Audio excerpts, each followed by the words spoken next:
kag sa numero 1 sa mga balita subong adlaw.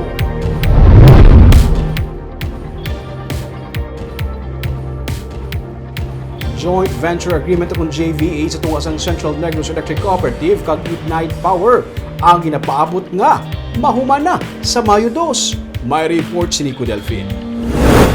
Sa consultation meeting sa tunga sang pamunuan sang Central Negros Electric Cooperative ug Seneco, kaupod ang Ignite Power na istoryahan kahapon ang pagbalay sang kaundan sang ginaplano nga joint venture agreement. Suno kay Attorney Arnel Lapore, Acting General Manager sang Seneco, magluwa sa 70-30 sharing na istoryahan man ang paghatag prioridad sa pag-rehire sa mga empleyado sang distribution utility kon madayon ang JVA.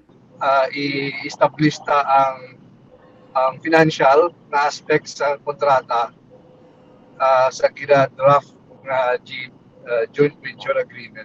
Na-discussan man ito kahapon ang joint applications ang franchise o din kaso matigayon ng GV between Seneco kag sang Prime Holdings Power Inc. No?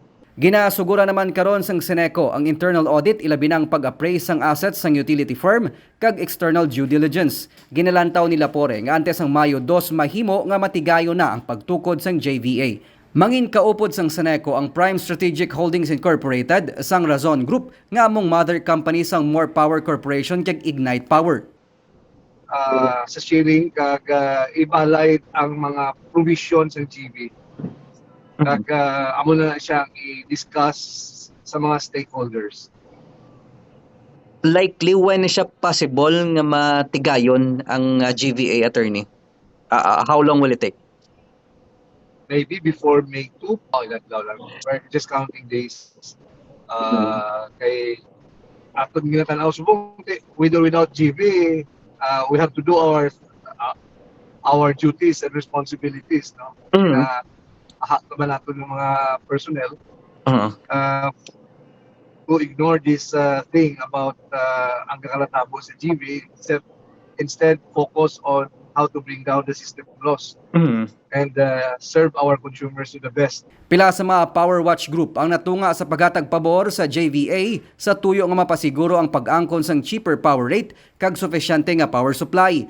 Para naman kay Leonard Gilaran, Chairperson sang Responsible Supervisory and Confidential Union of Employees ng Seneco, mas maayong magpabilin bilang cooperative ang Seneco bangod hindi man makabenepisyo diri ang mga konsumidor kag bisan mga empleyado sang Seneco sa JVA. Kaya nga no kami sa joint venture regardless ang ibutang nila nga provisions because sa joint venture nga ni una gid is madula gid si Seneco mo as an electric cooperative.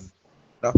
Hindi na siya mangin electric cooperative. So, ma-take over si Ignite, it will be a private distribution utility na which is hindi siya pabor, hindi siya advantageous para sa consumers kag sa employees. Ilabi puro mga promesa bala nga ani mamayo ang service ina yan subjective na katama or ina subject panagyapon sa matabo sa or hindi.